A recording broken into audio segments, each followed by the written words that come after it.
then you could go into value adding. That means you could buy what is being produced, and then you add value, you process it, and then it becomes a different product, and then now you could still go into business. But before we engage in large scale production, we have to learn the basics, no? And then eventually you could grow. This one could grow bigger. But for now, we will start with like backyard small-scale farming. When you say small-scale farming, what I mean is at least less than 10 hectares of land. And I think all of you have that. Backyard and 10, 10 hectares below, 7 hectares. And yeah, that's good enough. And eventually, those who are already in the cities could probably learn urban farming. No, Taiwan also has this vertical farming. No, it's vertical, and aside from that, they have hydroponics. Water instead of soil, and they grow it in rooftops and all. See, so all they really have this technology, and we have to take the opportunity of learning from them, because you are all here, and then while you're here, you could gain some skills, and then aside from that, you could already start, working on it. Like if you're interested in doing something, then you could already start saving for it, and then another good news is that while we're doing this agricultural training here in Taiwan, I have also talked to the Bureau of Plant Industry in the Philippines, and they have workshops. So if your family members are also interested, so we do it together, we do it hand in hand. You train here, they train there, and then you have this, you produce something. See? And then once you go back to the Philippines, you could continue training with agriculture. So part of this package is from the production, and then you go to like value adding, and then packaging also, because that's very important. And that's one thing that the Philippines is way behind, lagging behind in our packaging. You could just see our packaging compared to the shelves here in Taiwan, and that's also one way of extending the shelf life, if you know how to really manage the storage of the products. And after that, then we could go into entrepreneurship. See, so this is going to be a series of training. So we still. I'm sorry, our speaker is here, but I cannot find the cable of the projector in the bag. So I asked somebody to get it. And so I would like to know from where you are, so that we have a very big area in the Philippines, and not all of these areas plant the same thing. Each area have different produce. Yes. So we I was planning to hand out survey questionnaires today, because I wanted to know your interest, and I want to know where you come from, so that we could design specifically the trainings that we would be doing, so that it would be specific to your area, where you come from. And then eventually, probably once you have this training, and then you start your farming, then you could probably group together and form a cooperative, something. Or if you produce the same thing, then you could group together, just like what they're doing here.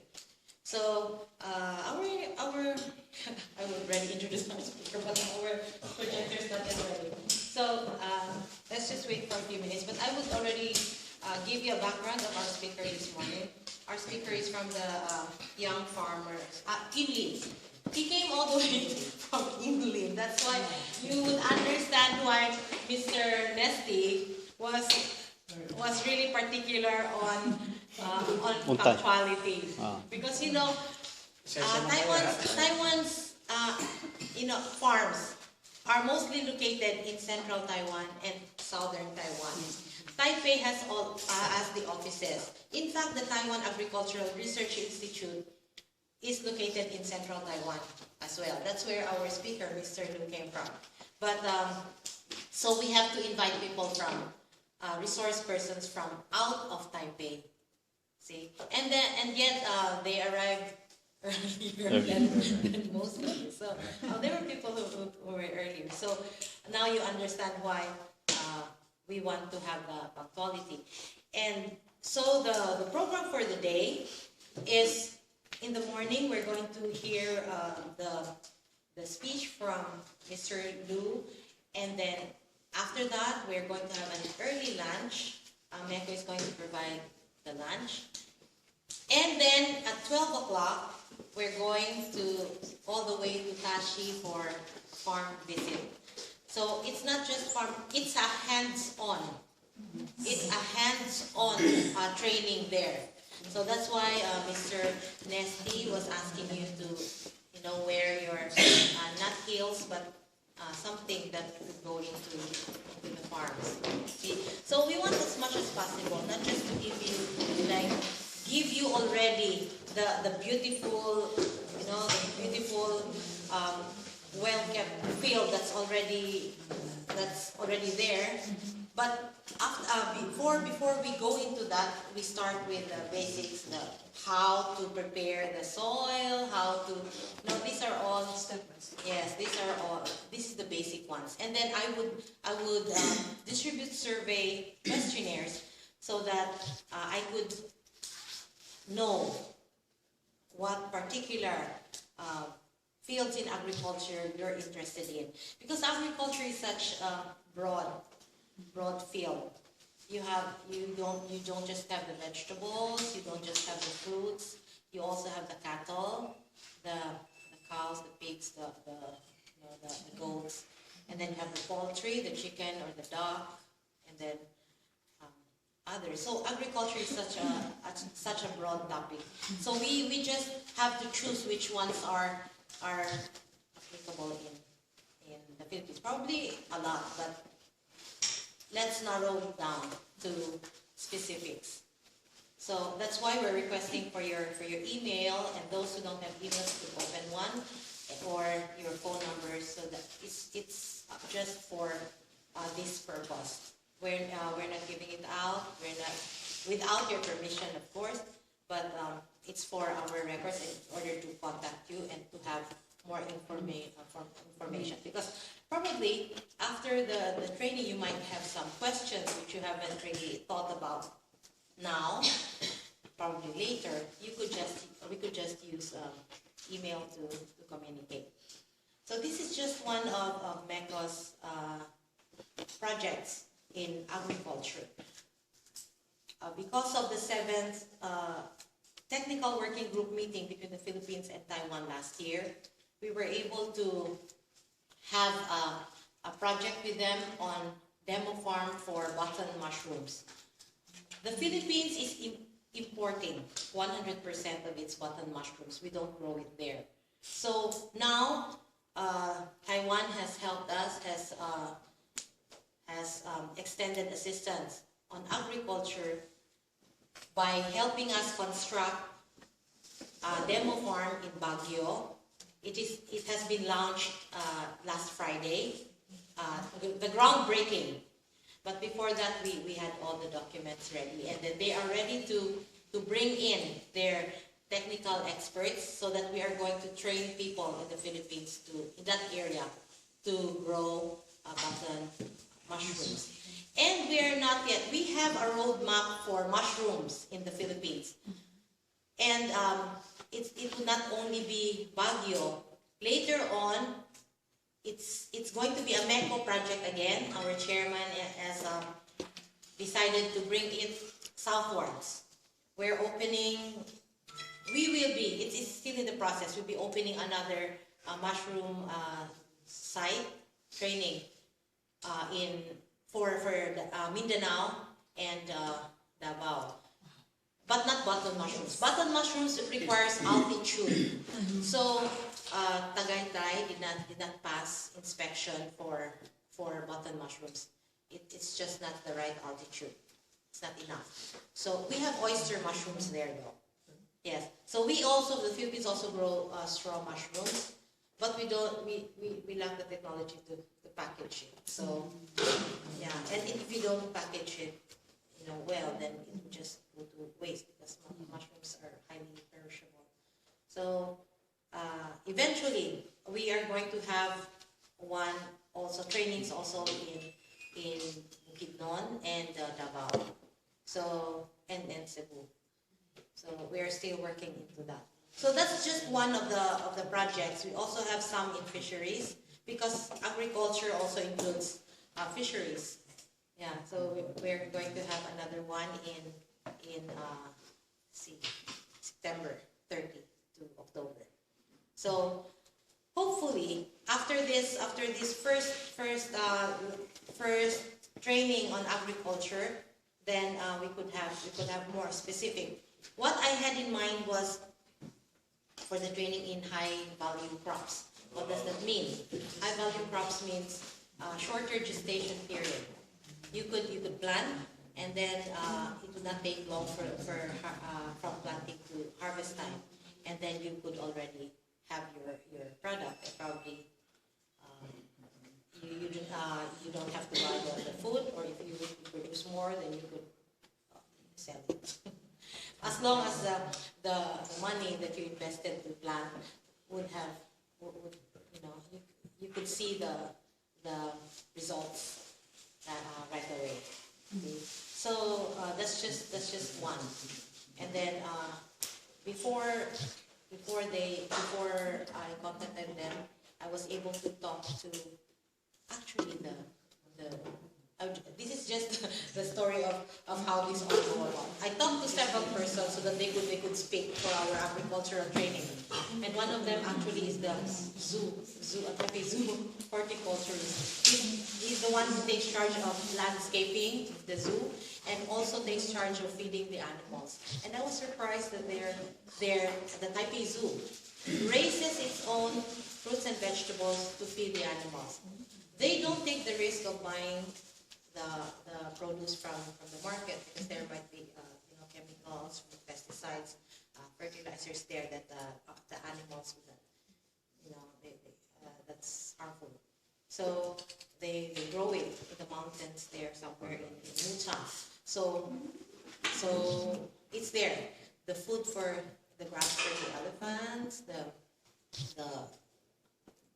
eucalyptus for the koala, and all that. So this was interesting, and then because the name was just given to me, and then I learned that he's from the zoo, and then that's why we talked, and then he said he's actually into growing also.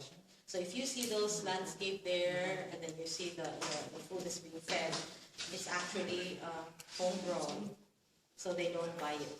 While in the Philippines, our zoo is almost gone. The animals are dying. No, and they are eat. old. They eat. Just like our farmers, they are old. So yes, and then so it's not really sustainable. It has been. I think our zoo there is being privately operated. I think it's not government. It's not the government. There is a private group that's operating our zoo. Yes. So little by little, our animals are dying, and then I think the food that is being fed to them are just those that are surplus. No, not processed. Those that are wastes from the market. So In Manila Zoo. In Manila Zoo, right? Yeah, I heard that our zoo there, whatever is the waste, those that are not sold in the market, the vegetables that are already wilted, those are the ones that are being bought, and then they feed them. Yes, feed our animals. So this is such a sad story about our house there. But regarding agriculture, go back to agriculture again. We have a lot of potential because we have the area they don't have, but they have more produce, and then we don't have. So let us learn from them. What happened to our so.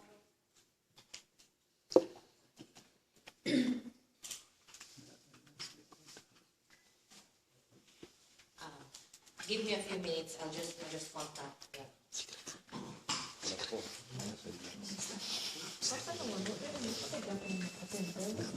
O, Yakal, dalawa na tayo ha.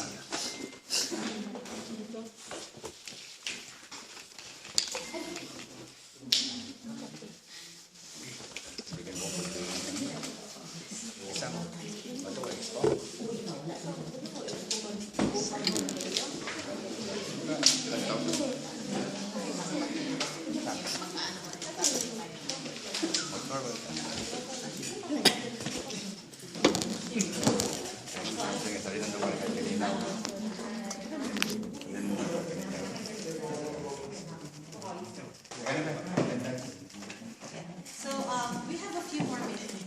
I think 3 to 5 minutes, and then our table.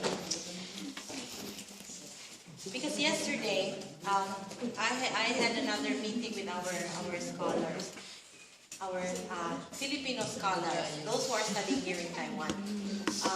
You might have heard of the news about the scholars who are complaining regarding their study work program.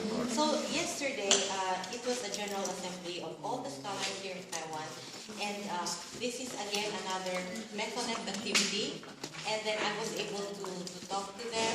This is a support group. So if you know of any students here, they have an association. There's an association existing.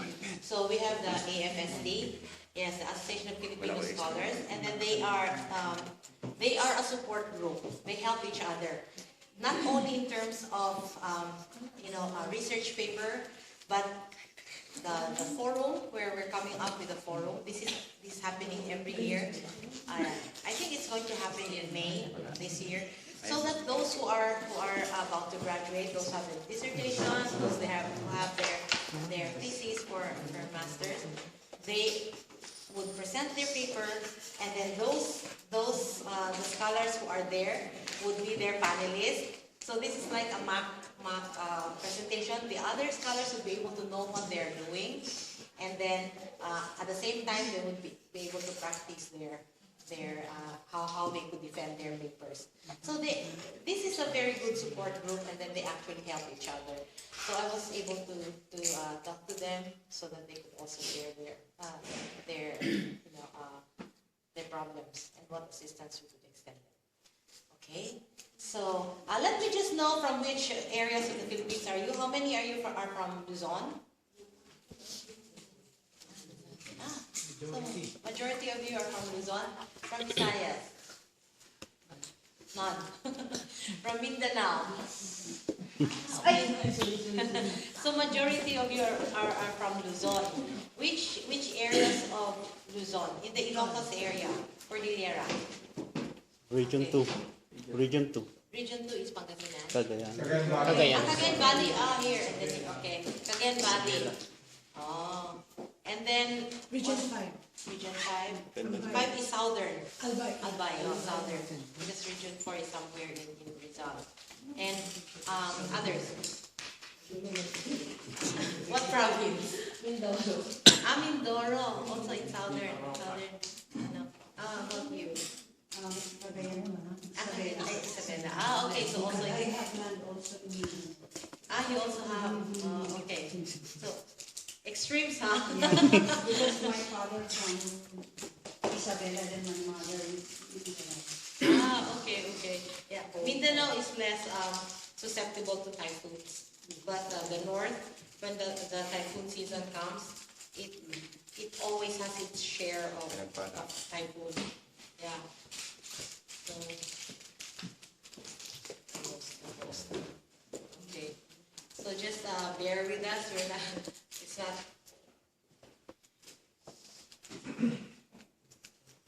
So this afternoon, this is not the same speaker who's going with us. We're going to the another farm, and that farmer there is going to show us how the farm is being managed, and to show you how this garden. He actually told me backyard and small scale farming, the method is practically different from large scale farming. And then I asked him, what is the main difference between the small scale and the large scale farming? And then he told me, oh, in the large scale farming we use a tractor. And then I said, so in small scale farm you don't use. No, actually, I don't know, he was joking. So he has also the large scale farm there. But I think for today, we're not going into the large farm. We're just going into the small farms. And this farm, a small farm, is actually being visited by a lot of school children. So they have outdoor activities in that farm. It's not really far from here. So less than an hour would be there. But definitely we're going to have an early lunch, and then hopefully after the farm activity is done, we could come back earlier.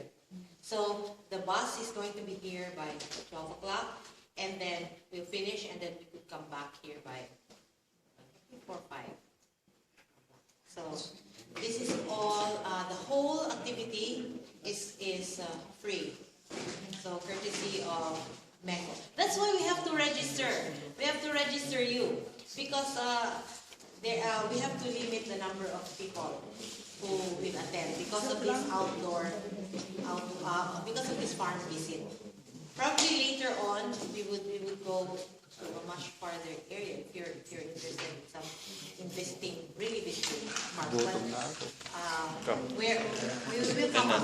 I will email you the survey form, and then we will come up with, because we have a list of the trainings, but as to how we prioritize the training, then it will depend on the results of the survey.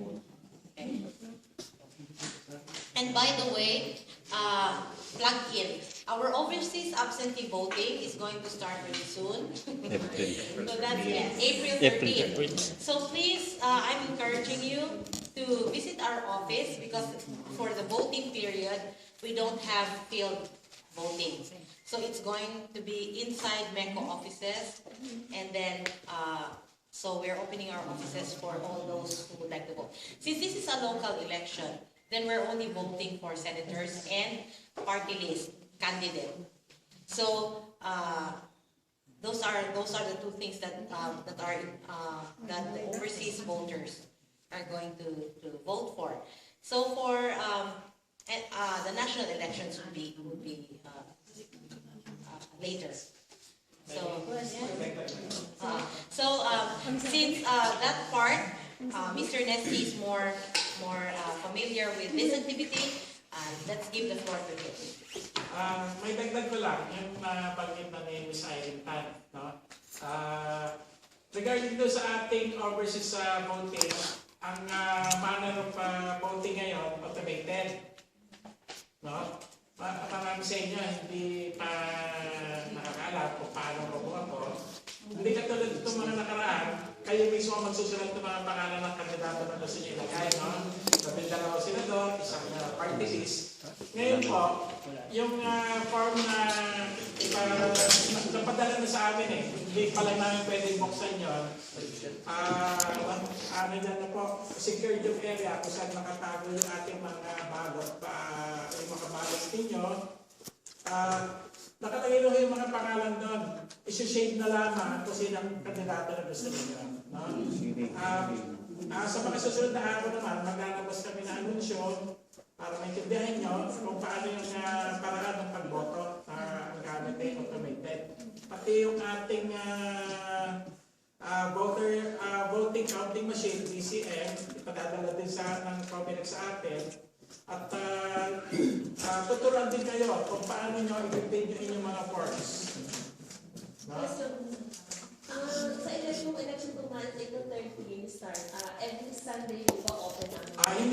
every Sunday, pati Sabado, pati yung ganito ha, papaliwanag ko sa inyo mabuti. Isang buwan po yan, ang ating overseas voting. Start ko ng ikalabing-tatlo ng Abril hanggang ikalabing-tatlo ng Mayo. No? Mula alas 9 hanggang alas 5 ng hapon. Alas 9 ng umaga hanggang alas 5 ng hapon. Mula Lunes hanggang Linggo, pati Sabado. Kung papatak na guest official, katulad ng tatamaan yung ating Holy Week, April 18 at saka April 19, bukas po kami, pati ang Easter Sunday.